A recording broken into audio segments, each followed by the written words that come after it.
De saint François de Sales, Introduction à la vie dévote. Seconde partie, contenant divers avis pour l'affection de l'âme à Dieu, pour l'oraison et les sacrements.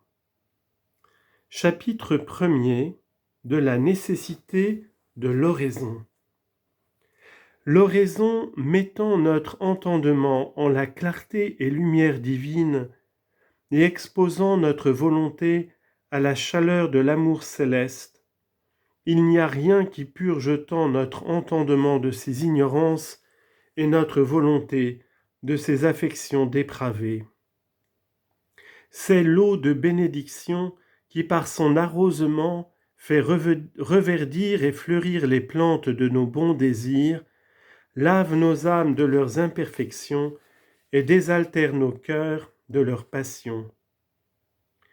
Mais surtout, je vous conseille l'oraison mentale, cordiale, et particulièrement celle qui se fait autour de la vie et passion de notre Seigneur, en le regardant souvent par la méditation, toute votre âme se remplira de lui, vous apprendrez ses contenances et formerez vos actions au modèle des siennes.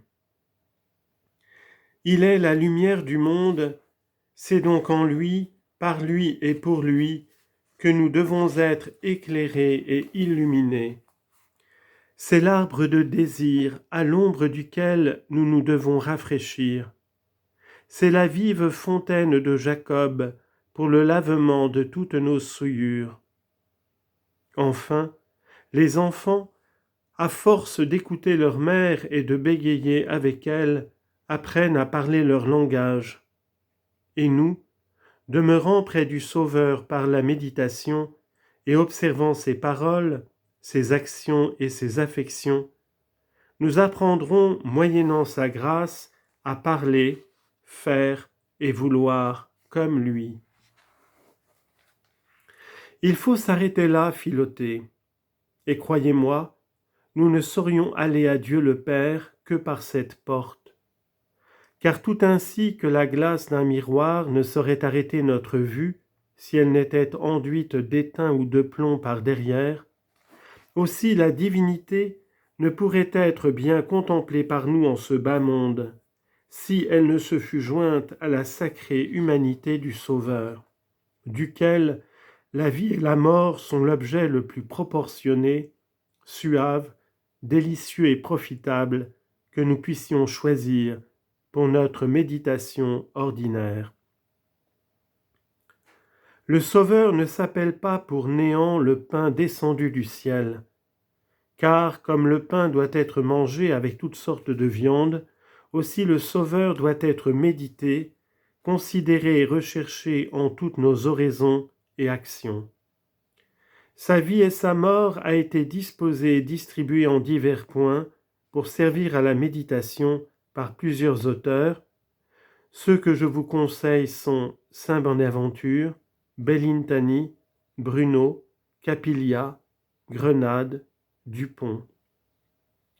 Employez-y chaque jour 1 heure avant dîner, s'il se peut au commencement de votre matinée, parce que vous aurez votre esprit moins embarrassé et plus frais après le repos de la nuit.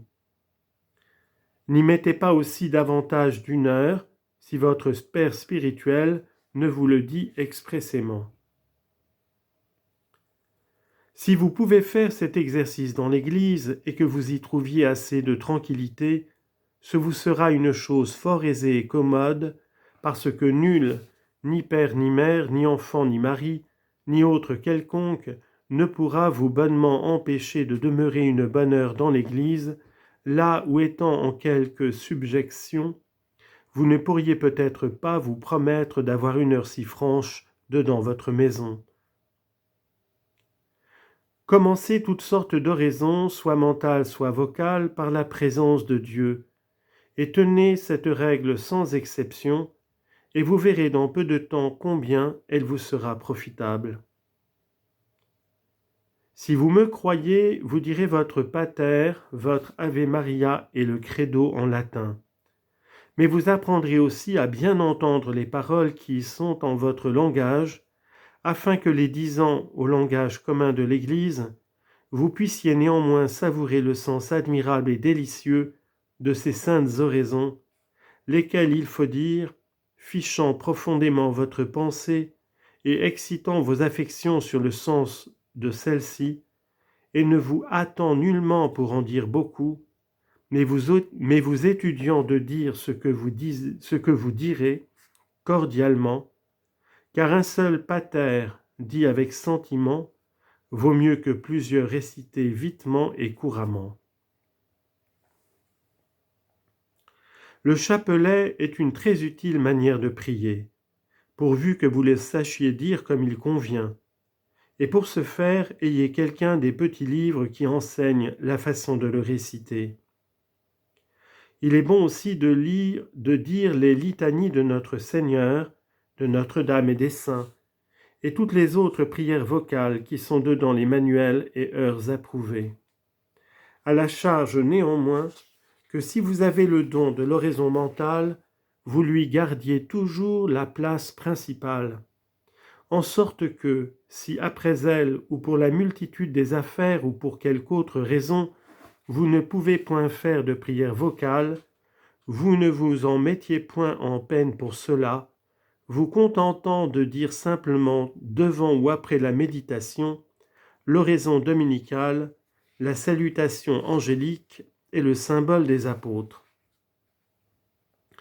Si faisant l'oraison vocale vous sentez votre cœur tiré et convié à l'oraison intérieure ou mentale, ne refusez point d'y aller, mais laissez tout doucement couler votre esprit de ce côté-là, et ne vous souciez point de n'avoir pas achevé les oraisons vocales que vous vous étiez proposées, car la mentale que vous aurez faite en leur place est plus agréable à Dieu et plus utile à votre âme.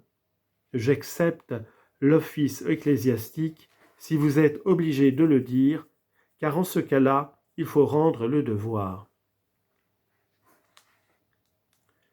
S'il advenait que toute votre matinée se passât sans cet exercice sacré de l'oraison mentale, ou pour la multiplicité des affaires, ou pour quelque autre cause, ce que vous devez procurer n'advenir point tant qu'il vous sera possible, tâchez de réparer ce défaut l'après-dîner, en quelque heure la plus éloignée du repas, parce que ce faisant sur celui-ci, et avant que la digestion soit fort acheminée, il vous arriverait beaucoup d'assoupissement, et votre santé en serait intéressée.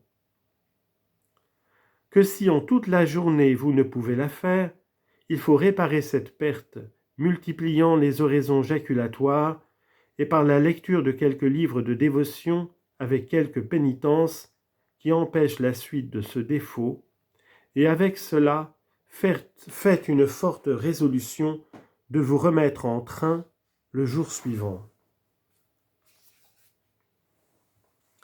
Chapitre 2. Brève méthode pour la méditation et premièrement de la présence de Dieu, premier point de la préparation.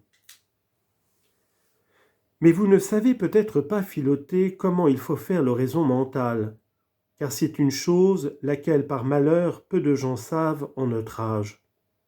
C'est pourquoi je vous présente une simple et brève méthode pour cela, en attendant que, par la lecture de plusieurs beaux livres qui ont été composés sur ce sujet, et surtout par l'usage, vous en puissiez être plus amplement instruite. Je vous marque premièrement la préparation, laquelle consiste en 2 points, dont le premier est de se mettre en la présence de Dieu et le second d'invoquer son assistance. Or, pour vous mettre en la présence de Dieu, je vous propose 4 principaux moyens desquels vous pourrez servir à ce commencement. Le premier consiste en une vive et attentive appréhension de la toute présence de Dieu, c'est-à-dire que Dieu est en tout et partout, et qu'il n'y a lieu ni chose en ce monde où il ne soit, d'une très véritable présence, de sorte que comme les oiseaux où qu'ils volent rencontrent toujours l'air, ainsi où que nous allions, où que nous soyons, nous trouvons Dieu présent. Chacun sait cette vérité, mais chacun n'est pas attentif à l'appréhender. Les aveugles, ne voyant pas un prince qui leur est présent, ne laissent pas de se tenir en respect s'ils sont avertis de sa présence. Mais la vérité est que, d'autant qu'ils ne le voient pas, ils s'oublient aisément qu'il soit présent. Et s'en étant oubliés, ils perdent encore plus aisément le respect et la révérence. Hélas, Philothée, nous ne voyons pas Dieu qui nous est présent, et bien que la foi nous avertisse de sa présence, si est-ce que, ne le voyant pas de nos yeux, nous nous en oublions bien souvent, et nous comportons comme si Dieu était bien loin de nous. Car encore que nous sachions bien qu'il est présent à toutes choses, si est-ce que, n'y pensant point, c'est tout autant comme si nous ne le savions pas. C'est pourquoi toujours avant l'oraison, il faut provoquer notre âme à une attentive pensée et considération de cette présence de Dieu.